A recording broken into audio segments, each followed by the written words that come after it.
to sort of establish what's going on in the user interface for RStudio, I'm using the Smith College server version that I encourage people, particularly those newer to R, to use for homeworks. So the goal here is to get a sense of what's going on here visually, and then also what's going on in an RMarkdown file, which is the core file that we'll be using for homework assignments and in-class labs and ultimately projects as well. So you can see on the website that there's some broader orientation for what's going on in these different quadrants. We're about to have a fourth quadrant that opens when we open a new RMarkdown file. So first, let's go to this top icon with the plus sign and use the pull down and choose RMarkdown. There's a bunch of different file types, but this will be the main one we're going to be using. And so I'm going to give this a name, and I'm going to say that this is basically an exercise in replicating what's going on in the textbook chapter as a way to illustrate, but also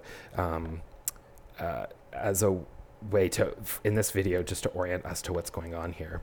So now we have quadrants, in fact, 4 different pieces. We're mainly going to be focusing on this top left piece, which is this RMarkdown file that just opened. And you'll see that through that pop-up, what we did was insert a title that got generated into the file, our author name, and then also we had selected PDF document from those 3 options of HTML, PDF, or Word. So this document gets generated with those options that already included based on your preferences in that previous sort of pop-up box. And the goal here is, with an RMarkdown file, is it's basically going to combine these gray sections and the text in white into a single document.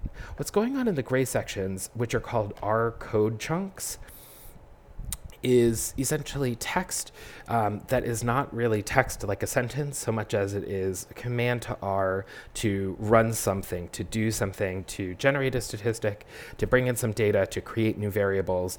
Any of that sort of stuff that you're really asking like R to do computationally is going to go in this gray section.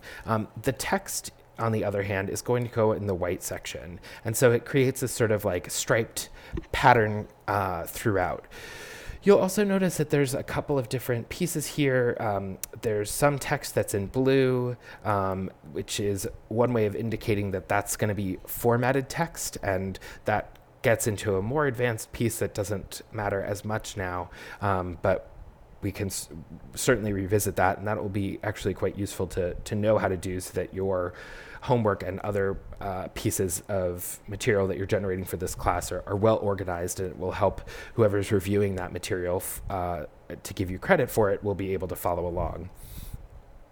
So you'll also notice that this plot or our Markdown file is generating a few different things that came with this file. In other words, there's already some stuff going on here that any new R Markdown file will have. You can just delete this and sort of start from scratch, and we'll do that in another video. But first, I just want to, with what is here, this should generate us a file, and I just want to go through the process of doing that and pulling that off the server, and then we can talk about actual substance in another video. So essentially what we're going to do here is to knit this file. Knit is the verb of combining these white sections of text and the gray code chunks into a single document. And so when we click knit, it's going to ask us to save us a file. So right now it's just called untitled1. The file name doesn't have a name yet. There's a title for the file that will be shown, but that's different than the way that this is saved on the server. So let's call this chapter 1.1. And I'm using dashes instead of dots because it will think it's a file extension otherwise. So then you'll see a bunch of things kind of happen over here. And then we have this pop-up blocker.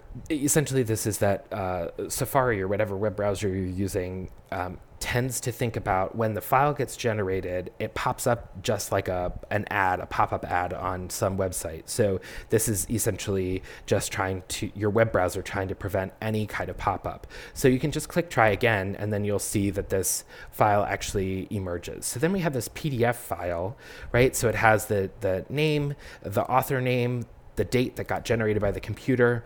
And then we have this file that includes the text and some output, and then other text, and then this plot as well. So this is the idea of an RMarkdown file and what we'll be using throughout. You'll also notice, again, this is where these were sections that were in blue. So that was to create this word to be bolded. This was to create RMarkdown as a header, or including plots as a header, so that there's some organization in the file. And so you can embed a fair amount of that organization and kind of formatting in the RMarkdown file just by using different kind of text patterns of hash symbols and asterisks before and after, depending. There are some sort of useful cheat sheets that R has for that. So I'm going to close this down, and in fact, if you go to Tools and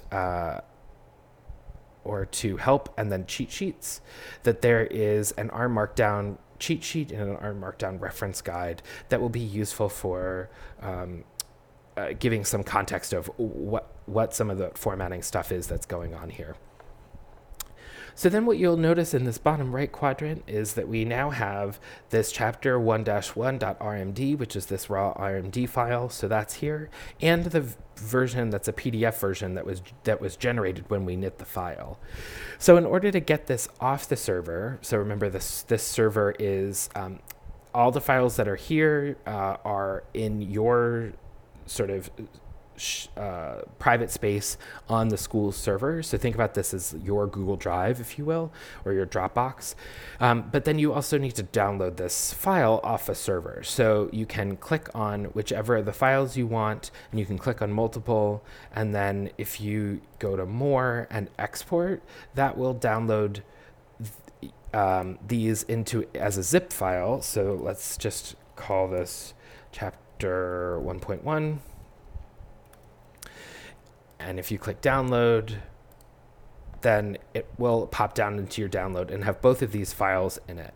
And that's a really useful way of pulling off both the R code or in the RMD file and the knitted PDF. And both tend to be useful to submit for homework assignments. So hopefully this is a really quick introduction to RMarkdown and RStudio.